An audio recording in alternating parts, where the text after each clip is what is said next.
Fala pessoal, muita gente acredita que a esquerda é amiga dos LGBTs, ao passo que a direita é inimiga deste grupo. Ainda que isso possa ter algum grau de verdade em várias situações, e se eu dissesse a vocês que grande parte da esquerda é tão ameaçadora aos LGBTs e seus direitos quanto a direita? E se eu lhes dissesse que a esquerda pode usar as minorias afetivos, sexuais e de gênero para um objetivo maior, que é muito mais negativo do que a direita? Vocês acreditariam em mim? Em termos de política internacional, as posições que a esquerda tem tomado são extremamente controversas. Vamos conversar sobre isso? Se você se interessou pelo debate e quer saber mais sobre essa questão, se inscreve no canal, ativa o sininho, dê o like e vem comigo. Se quiserem ouvir este podcast em uma plataforma de áudio, o link está na descrição. E se vocês gostam do nosso trabalho e querem nos incentivar com qualquer valor a partir de R$1, entre no LivePix e coloque no final Agora Gay. O link está na tela e na descrição do vídeo. A afirmação que eu fiz acima pode surpreender algumas pessoas. Afinal de contas, muitos acusam a esquerda de ser woke, de falar mais sobre gays, travestis, mulheres, negros, gêneros neutros, etc., do que de falar sobre coisas que realmente importam, como saúde da população, transporte urbano ou política interna. Mas e se eu disser a vocês que a coisa não é bem assim? Bem, para que possamos discernir melhor a mensagem que quero transmitir a vocês, antes é preciso lembrar que a palavra esquerda engloba muitos grupos diversos. Há essa esquerda woke meio alienada e até os comunistas mais radicais. Esses grupos eles se encontram em várias pautas, mas não pensam da mesma maneira, como todos vocês devem saber. Especificamente no Brasil, o apoio à causa LGBT sempre veio naturalmente da esquerda, ao passo que a direita sempre tratou esse grupo como inimigo. Mas então, Felipe, se você está admitindo que parte da esquerda é muito mais amiga dos LGBTs do que a direita, como é que ela pode ser inimiga deste grupo? Então, talvez de forma inconsciente, os esquerdistas não percebam isso. Mas fato é que muitos deles se colocaram em armadilhas que eles próprios não percebem. E é aí que mora o X da questão. Quando olhamos para boa parte das posições das esquerdas em termos de política internacional, há ali uma ideia que é bastante majoritária, ainda que não abarque a todas as pessoas deste grupo político. Trata-se de um ódio visceral aos Estados Unidos, à Europa e a tudo aquilo que costuma se chamar na cultura política de Ocidente.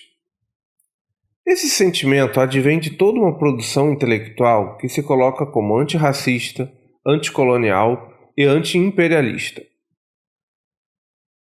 Para parte da esquerda, o subdesenvolvimento de certas partes do mundo advém da maldade que os brancos europeus fizeram na África e na Ásia. A América Latina, igualmente, seria atrasada por causa do imperialismo estadunidense no continente. O racismo, o patriarcado, a homofobia, o machismo, a escravidão e tudo de ruim que há no mundo foi construído por causa da ação conjunta de europeus e americanos em diferentes séculos. Nesse sentido, de acordo com parte da esquerda, a grande luta maior pela justiça social se dá no combate aos imperialistas e colonialistas, europeus e americanos. Mas aí vocês podem me perguntar, mas Felipe, a esquerda não está certa em combater essas coisas? Então, esse é o grande dilema do mundo contemporâneo, e que poucas pessoas percebem. Alguns até percebem, mas se fazem de cínicos. Ao lutar contra os poderes hegemônicos do chamado Ocidente político, parte da esquerda acaba por recair na defesa intransigente de ditaduras terríveis. E é aí que mora o nosso problema. Por pior que a civilização ocidental seja e tenha sido, fato é que é neste bloco político que se concentram os direitos LGBTs, e onde essas pessoas são tratadas como o mínimo de dignidade. Fora do eixo ocidental, os únicos países que dão direitos a este grupo são África do Sul, Taiwan, Tailândia e outros poucos como Japão e Israel. No entanto, esses países, mesmo que não sejam ocidentais, são ocidentalizados. No resto do mundo, essa população não só é tratada como lixo, como é sistematicamente perseguida. E, ao tentar destruir o Ocidente, muitos esquerdistas acabam defendendo coisas indefensáveis em nome de uma ingênua luta anti-imperialista. Eu já perdi a conta de quantas vezes eu já vi amigos de esquerda defendendo com unhas e dentes a ditadura venezuelana, o Estado teocrático do Irã, a desumanidade da autocracia de Putin na Rússia e tudo quanto é líder autocrático na África. Tudo isso em nome de uma luta contra a hegemonia do poder global.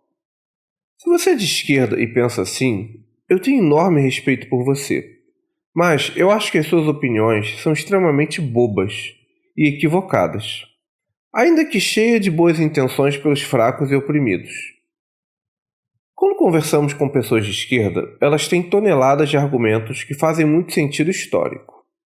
Como exemplo, boa parte da homofobia no mundo atual foi imposta pelo Ocidente em seu colonialismo e imperialismo. Com base nisso, quase se conclui que deveríamos acabar com os ocidentais. O problema é que a realidade é essencialmente contextual e prática, e não parte de uma inferência lógica a partir de leitura de livros. No passado, o Ocidente foi sim responsável pela homofobia no mundo, mas os tempos mudaram, e hoje é neste bloco que os direitos LGBT se concentram.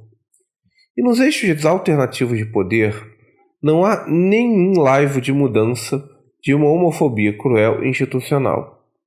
E ainda tem outro detalhe aí. O eixo não ocidental construiu uma identidade nacional baseada na homofobia. A ideia aí é que os direitos LGBTs representam a decadência do mundo ocidental, sua depravação e sua degeneração. E eles, para serem melhores, devem se contrapor a tudo que vem do Ocidente. A Rússia faz bem isso, assim como o Irã. Em outras palavras, o mundo não ocidental vê você, LGBT, como inimigo a ser combatido. E parte da esquerda ingênua que ficou estacionada na Guerra Fria do século XX cai nesse discurso como um pato. Tem gente que ouve falar em queda do Império Americano e eu tenho certeza que fica sexualmente excitada. Mas Felipe, a queda do Império Americano não é boa? Todo imperialismo é ruim. Então, eu não sei até que ponto isso é verdadeiro ou se eu concordo com isso. Que o Estado americano não presta, invade vários países e mata inocentes, isso é verdade. Mas há dois problemas nesse raciocínio. Poderes como Rússia e Irã fazem a mesma coisa, e só não fazem mais porque existem os americanos. E outro fator é que, por pior que os Estados Unidos sejam, há ali uma sociedade civil aberta, um debate público, uma cultura do império da lei, dos direitos civis e do respeito às liberdades individuais. Nas sociedades de poderes contra-hegemônicos, isso não existe. Os mesmos Estados Unidos que invadiram o Vietnã foram também os mesmos Estados Unidos que acabaram com a guerra devido à pressão de sua sociedade civil. A Rússia, por exemplo, invadiu a Ucrânia e Putin baixou um decreto que diz que qualquer um que criticar a guerra será preso. Os americanos invadiram o Iraque, o que é ruim. Esse mesmo Iraque recentemente criminalizou a homossexualidade. Nesse ano, Burkina Faso conseguiu se libertar do poder imperialista que a França exercia no país. No entanto, o líder militar que está no comando já tratou de criminalizar a homossexualidade em Burkina Faso. Entendem como que um poder pode ser ruim, mas outros podem ser bem piores? E para você que chegou até aqui, em nenhum momento estou dizendo que os países ocidentais são perfeitos, que não há homofobia alguma neles e as pessoas LGBTs são completamente livres. Pelo contrário, a aprovação do casamento homoafetivo na França e nos próprios Estados Unidos foi uma batalha campal, mas uma batalha cuja luta foi permitida. Houve debate público, argumentos, instituições agindo, idas e vindas, etc. Em alguns lugares nós perdemos, mas em vários outros nós ganhamos. Por mais que haja grupos extremistas no Ocidente e que odeiem LGBTs, nessas sociedades também há o contraditório e forças políticas contrárias que são livres para atuar. Em sociedades como Irã, Rússia, China, Coreia do Norte, etc., grupo que se auto-intitula o Eixo da Resistência, isso sequer existe. Aliás, você já deve ter ouvido falar esse termo por aí, né? O Eixo da Resistência. Você sabe resistência a quê? Aos valores ocidentais, o que inclui democracia e direitos LGBTs. Muitas pessoas de esquerda acusam os argumentos que estou pontuando aqui de pinkwashing, que é a ideia de que como os LGBTs têm direitos em alguns países, logo, esses mesmos países podem fazer o que quiserem. Um exemplo disso seria Israel, que, por ter tolerância às minorias afetivo-sexuais e de gênero, logo, ele pode massacrar palestinos. Então, o uso político dos direitos LGBTs é uma realidade, mas isso nos traz novos dilemas. Primeiro que, se os israelenses não matassem os palestinos, os próprios palestinos matariam sua população LGBT. Tanto é que vários homossexuais fogem para Israel e para a Europa, e não para outros países árabes ou muçulmanos. No final das contas, fica uma sensação de um jogo empatado. Usar gays para matar pessoas é horrível. Mas aí eu tenho que fazer uma pergunta. Sociedades que perseguem suas minorias têm o direito de reclamarem de perseguição? Olha, eu deixo a resposta dessa pergunta para vocês. Por pior que seja o pinkwashing, no final das contas, a influência militar exercida pelas democracias ocidentais exerce também influência política. O Iraque e o Afeganistão, dominado pelos americanos, pararam de perseguir LGBTs. Os Estados Unidos saíram desses países e essa população voltou a ser perseguida.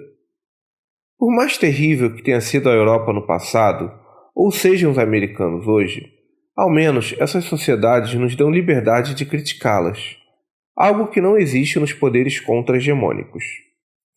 Superpotências não irradiam apenas força militar, mas também seus valores. E ter uma democracia imperfeita como a americana irradiando seus valores talvez seja muito melhor do que ter uma ditadura como a Rússia e a China irradiando os seus valores pelo mundo. Belarus, Geórgia e Bulgária, por exemplo, aprovaram leis anti-gays inspiradas pela Rússia. Algumas pessoas podem dizer: "Ah, Felipe, se a esquerda é assim, então eu vou apoiar a direita." Então, calma. A direita não é melhor do que a esquerda nesse sentido. Ela também apoia Putin, Bukele, entre outras ditaduras que não sejam de esquerda. Na verdade, a situação política no Brasil e no mundo é deplorável, e parece haver pouca gente que defende o meio, a centralidade e a manutenção da democracia liberal. O apoio das esquerdas às ditaduras não ocidentais é tão ridículo que não tem como deixarmos de citar o imbecil do Foucault. Ele apoiou a Revolução Islâmica iraniana porque era anti-americana. Sabe-se lá por que os europeus odeiam os americanos, talvez por inveja mesmo. Hoje, homossexuais como Foucault podem se casar nos Estados Unidos, malvadão.